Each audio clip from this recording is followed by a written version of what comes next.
அறிவில் சிறந்த மாங்கையர் திலகமான இளைய பிராட்டி குந்தவையின் உள்ளத்தில் ஜோதிடத்தின் மீது நம்பிக்கை இழந்தும் சந்தேகமும் அடிக்கடி எழுந்து கொண்டிருந்தது. ஆயினும் சோழ சாம்ராஜ்யத்தின் வருங்காலத்தை பற்றி கவலைப்பட நேர்ந்த போதெல்லாம் அந்த கவலை குந்தவை தேவியை ஜோதிடர் வீட்டை தேடி போகும்படி செய்தது. அருள்மொழிவர்மனை பற்றி கூறியது போலவே கொடும்பாளூர் இளவரசி வானதியின் ஜாதக விசேஷத்தை பற்றியும் பலர் கூறி வந்தார்கள். உண்மையாக நாளையும் கோளையும் ஆராய்ந்து வருங்காலத்தை உணர்ந்து தான் கூறினார்களோ அல்லது அந்த சமயம் குந்தவை தேவிக்கு மகிழ்ச்சியாக இருக்கட்டும் என்று தான் சொன்னார்களோ தெரியாது. ஒரு முகமாக பலர் சேர்ந்து கூறும் வாக்கு சில சமயம் அதிசயமாகி உண்மையாகி விடுகிறது.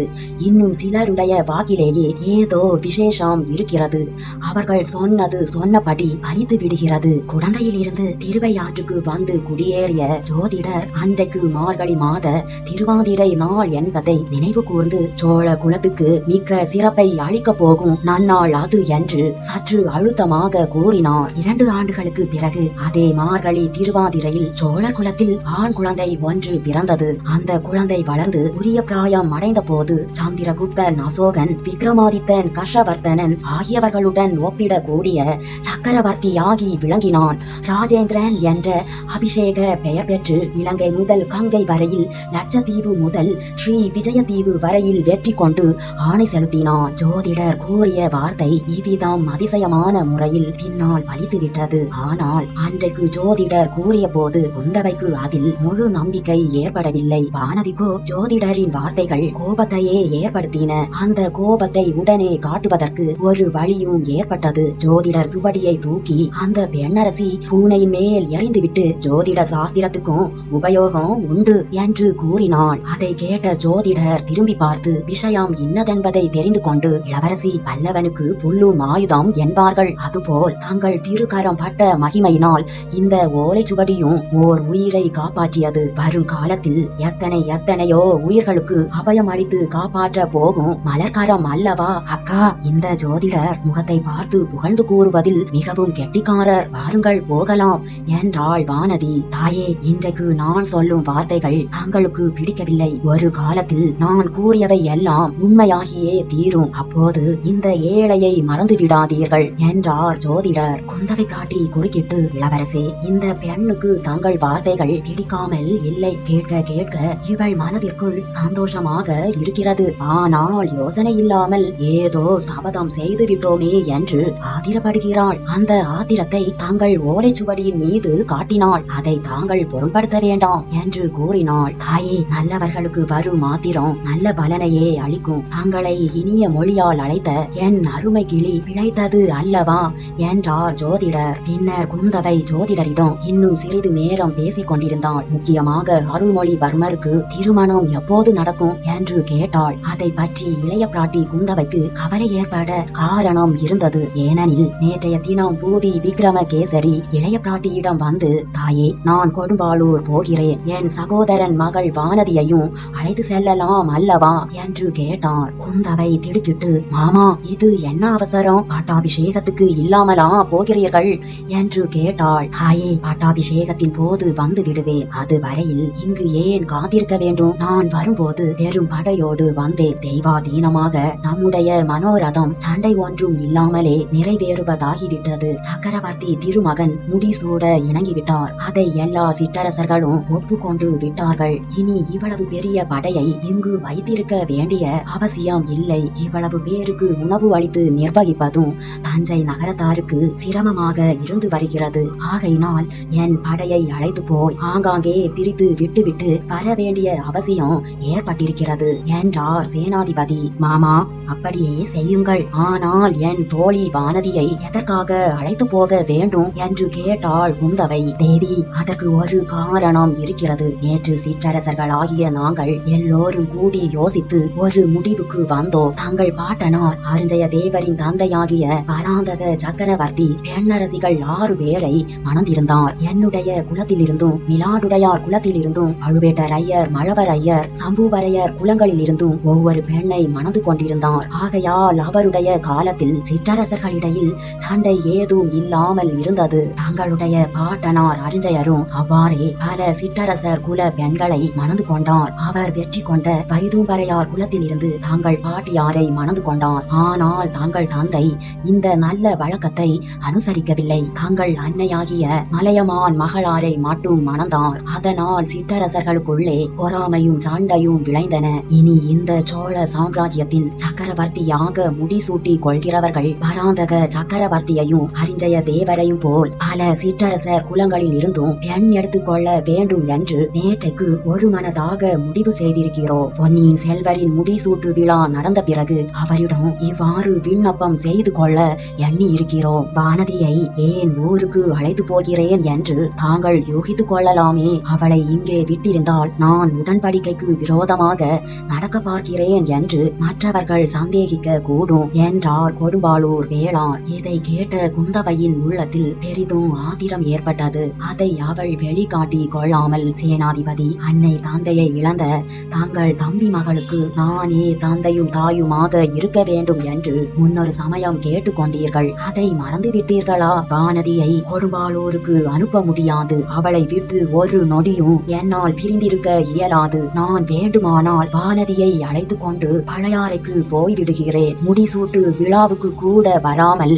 அங்கேயே இருந்து விடுகிறோம். கல்யாணத்தை பற்றிய பேச்சே இப்போது வேண்டாம். பட்டாபிஷேகம் ஆன பிறகு சிற்றரசர்களின் விருப்பத்தை பொன்னியின் செல்வரிடம் சொல்லுங்கள், பிறகு பார்த்து கொள்ளலாம் என்றாள். சேனாதிபதியும் அதை ஒப்புக்கொண்டு போய்விட்டார். குந்தவை தேவி ஜோதிடரை தேடிக்கொண்டு வருவதற்கு இது ஓர் அதிகப்படியான காரணமாயிற்று. ஆகையினாலேயே பொன்னியின் செல்வரின் திருமணத்தை குறித்து அவ்வளவு கவலையுடன் ஜோதிடரிடம் கேட்டாள். அதே சமயத்தில் வானதியின் நினைவு பழையதொரு சம்பவத்துக்கு போயிருந்தது. அதிலும் ஒரு பறவையும் பூனையும் பாத்திரங்களா இருந்தன. பூனையுடன் ஒரு யானையும் யானை பாகனும் அதில் சம்பந்தப்பட்டிருந்தார்கள். மரக்கிளையில் இருந்து தொங்கிய ஒரு பறவையின் கூட்டை அந்த காட்டுப்பூனை தாக்கி அதிலிருந்து பறவை குஞ்சுகளை கொல்ல முயன்றது. தாய் பறவை கூட்டை சுற்றி வந்து பூனையை தடுக்க பார்த்தது. வானதி அதை கண்டு செய்வதறியாது அலறினாள். நதியில் நீந்தி கொண்டிருந்த இளைஞன் ஒருவன் ஓடி வந்து பார்த்தான். பிறகு அவன் விரைந்து சென்று ஒரு யானையின் மீது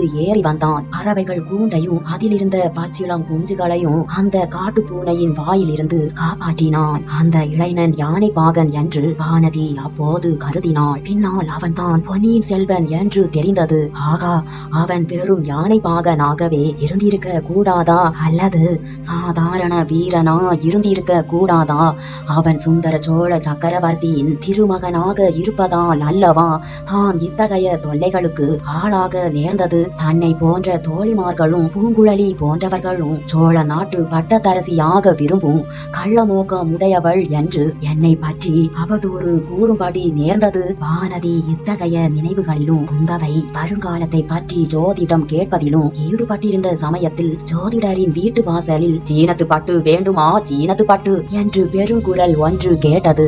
வேறு குரல்களும் கேட்டன. குந்தவையும் வானதியும் தாங்கள் வந்து நேரமாகி விட்டது என்பதை உணர்ந்து எழுந்தார்கள். அப்போது ஜோதிடரின் சீடன் உள்ளே வந்து, சுவாமி, சீனத்து வர்த்தகர்கள் இருவர் வந்திருக்கிறார்கள். தங்களிடம் ஜோதிடம் கேட்க வேண்டுமா?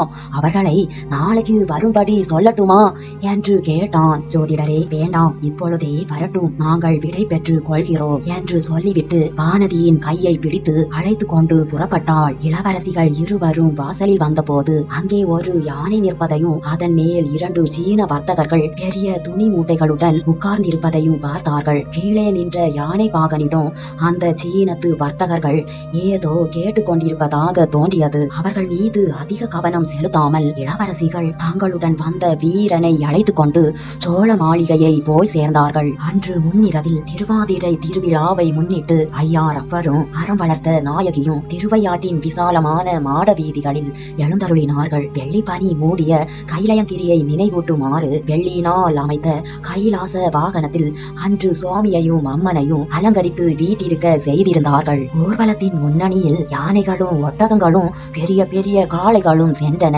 அவற்றின் மீது ஏற்றியிருந்த பேரிகைகளும் முரசுகளும் 8 திசைகளும் எதிரொலி செய்யும்படி முழங்கின. அவற்றின் பின்னால் வரிசை வரிசையாக பல வகை திருச்சின்னங்களை ஏந்தியவர்கள் சென்றார்கள். விதவிதமான வாத்தியங்களை வாசித்தவர்கள் கோஷ்டி கோஷ்டியாக சென்றார்கள். நடன மங்கையர்கள் ஆங்காங்கு நின்று நின்று நடனம் ஆடிவிட்டு சென்றார்கள். நடன மங்கையர்கள் ஆங்காங்கு நின்று நடனம் ஆடிவிட்டு சென்றார்கள். நந்தி பகவானும் சண்டிகேஸ்வரரும் விநாயகரும் பள்ளி தெய்வ யானை சமேதரான முருக கடவுளும் தனித்தனி விமானத்தில் அமர்ந்து சென்றார்கள். கடைசியில் பார்வதியும் பரமேஸ்வரனும் கைலாச வாகனத்தில் அமர்ந்து காட்சி தந்து கொண்டு வந்தார்கள். இன்னும் பின்னால் தேவார கோஷ்டியினர் வீணை மத்தளம் தாளம் முதலிய இசை கருவிகளுடன் அப்பரும் சம்பந்தரும் சுந்தரரும் பாடிய திருவையாற்று திருப்பதிகங்களை இசையோடு பாடிக்கொண்டு நடந்து வந்தார்கள். முன்னாலும் பின்னாலும் ஆயிரம் ஆயிரம் ஜனங்கள் வீதிகளை அடைத்து கொண்டு மெல்ல மெல்ல ஊர்வலத்தோடு போய்க் கொண்டிருந்தார்கள். ஜனங்கள் அவரவர்களுடைய மனப்போக்குக்கு ஒத்தபடி சிலர் யானை ஒட்டகம் முதலியவற்றை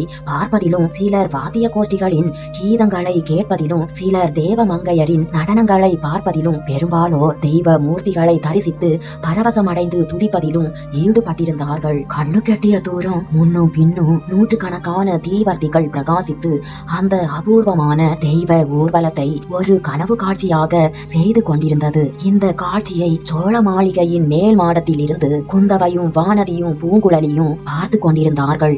முதலில் வந்த முரசு சுமந்த யானைகளிலிருந்து கடைசி தேவார கோஷ்டி வரும் வரையில் ஆர்வத்துடன் பார்த்து மகிழ்ந்தார்கள். பரவச நிலையில் இருந்த பக்தர்களையும் பலவித வேடிக்கைகளில் மனதை செலுத்தியிருந்த பாமர மக்களையும் பார்த்தார்கள். நந்தி தேவர் முதல் சிவன் பார்வதி வரையில் வீதி வலம் வந்த தெய்வ வடிவங்களையும் அவர்கள் தரிசித்து மகிழ்ந்தார்கள். அவ்வளவு ஜனக்கூட்டத்துக்கு மத்தியில் ஒரு யானையின் மீது 2 சீன வர்த்தகர்கள் ஏறிக்கொண்டு வருவதையும் அவர்கள் அவ்வப்போது யானை மேலிருந்து கீழிறங்கி ஜனக்கூட்டத்தினிடையில் மறைந்து விடுவதையும் பிறகு மறுபடியும் வந்து யானை மீது ஏறிக்கொள்வதையும் கண்டார்கள். ஆஹா, இந்த சீனர்கள் இருவரும் உண்மையில் வர்த்தகர்களா அல்லது அயல் நாட்டில் இருந்து வேவு பார்க்க வந்த ஒற்றர்களா என்ற சந்தேகம் குந்தவையின் உள்ளத்தில் ஏற்பட்டது. சோழ ராஜ்யத்து அரசுரிமை சம்பந்தமாக சில நாளாக ஏற்பட்டிருந்த தகராறுகள் குழப்பங்கள் பற்றிய செய்திகள் உலகெங்கும் பரவி இருக்க கூடியது இயல்பே ஆகும். அதை முன்னிட்டு பகை அரசர்கள் இந்த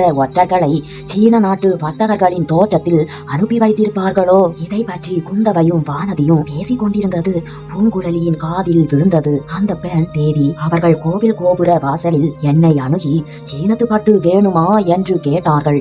நான் அவர்களிடம் சோழ மாளிகைக்கு வாருங்கள், தஞ்சையில் இருந்து இளவரசிகள் வர போகிறார்கள், அவர்கள் ஒரு வேளை வாங்குவார்கள் என்று சொல்லி இருக்கிறேன்.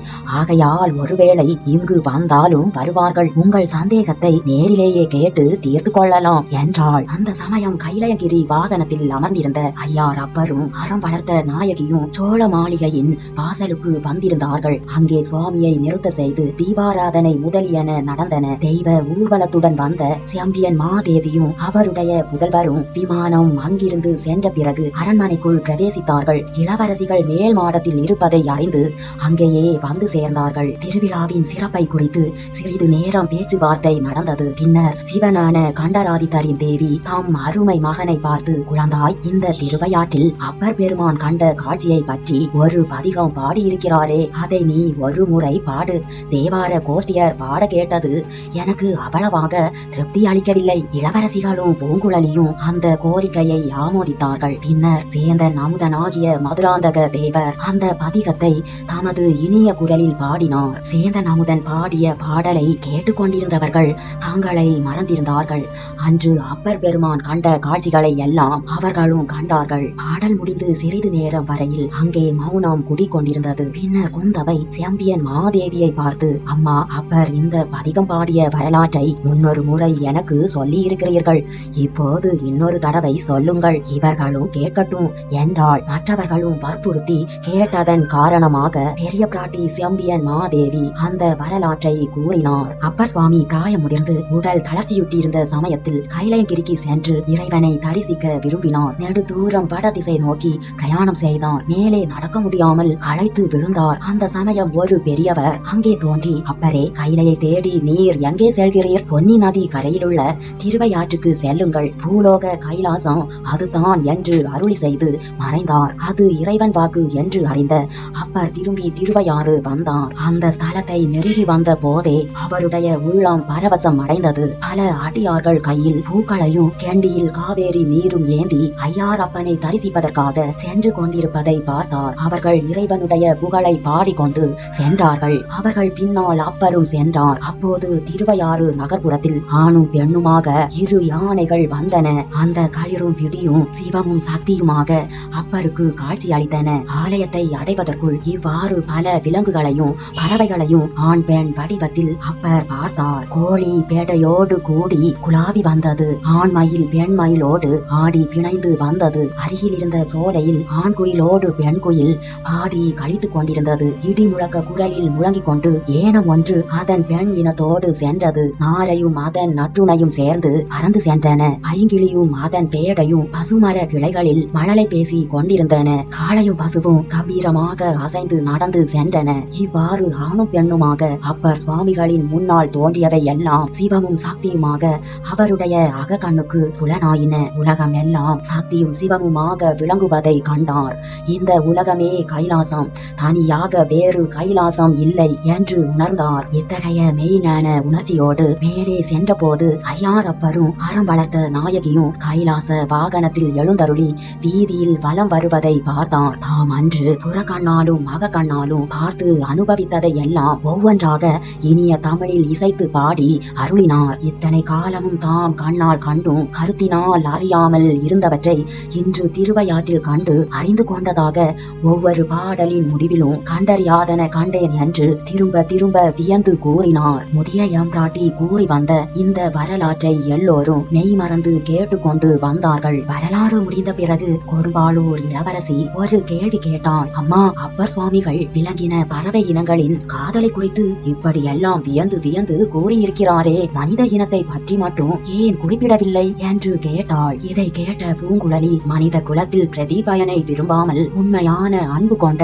ஆண் பெண்கள் இல்லவே இல்லை. அதனாலே தான் அப்பர் மனித குலத்து ஆண் பெண்களை குறிப்பிடவில்லை என்றாள். மகளே, அது சரியல்ல. உன்னையும் என் மகனையும் அப்பர் சுவாமிகள் பார்த்திருந்தால் மனித குலத்தின் காதலையும் சேர்த்து கொண்டு பாடியிருப்பார் என்றார் செம்பியன் மாதேவி. ஆமாம் என்று மற்ற 2 பெண்மணிகளும் ஆமோதித்தார்கள். இந்த சமயத்தில் அந்த மாளிகையின் வாசலில் ஏதோ சலசலப்பு கேட்டது. சேவகன் ஒருவன் உள்ளே வந்து, சீனத்து பட்டு வர்த்தகர்கள் 2 வந்திருக்கிறார்கள், இளவரசிகளை பார்த்துவிட்டு தான் போவோம் என்கிறார்கள் என்றான். இளைய பிராட்டி வியப்பும் கோபமும் அடைந்து, அவர்கள் யார்? அவ்வளவு அதிக பிரசங்கிகள், இப்போது ஒன்றும் வேண்டாம் என்று சொல்லி அவர்களை போக சொல் என்றாள். இதற்குள் பூங்குழலி, தேவி, அவர்களை நான் வர சொல்லி இருந்தேன், மன்னிக்க வேண்டும் என்றாள். சரி, அப்படியானால் வந்துவிட்டு போகட்டும் என்றாள் இளைய பிராட்டி. சற்று நேரத்துக்கெல்லாம் சீனத்து வர்த்தகர்கள் 2 2 மூட்டைகளுடனே அங்கு வந்தார்கள்.